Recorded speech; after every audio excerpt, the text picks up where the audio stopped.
ఊళ్ళో వాడొక్కడే నా రాజు, వాడొక్కడే నా గొప్పవాడు, వాడొక్కడే నా పెద్దవాడు. ఊళ్ళో నాటకం జరుగుతుంటే ఊరందరినీ పిలిచారు.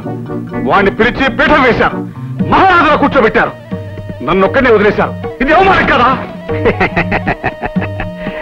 అల్లుడా పిచ్చివాడ, ఆవేశాన్ని దిగమింగుకోవాలి.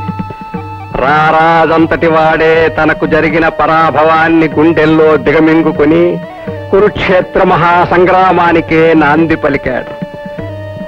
రావణ బ్రహ్మంతటి వాడే సీతా స్వయంవరంలో తనకు జరిగిన పరాభవాన్ని దృష్టిలో పెట్టుకొని సీతనెత్తుకుపోయి రామరావణ యుద్ధానికే నాంది పలికాడు. వీడొక పిట్ట. ఆవేశం తగదు, ఆలోచన కావాలి. సమయం కోసం వేచి పొంచి చూసి ఆ తర్వాత దెబ్బ కొట్టాలి. ఎక్కడ కొట్టాలి, ఎలా కొట్టాలి అన్నది నేను చెప్తాను.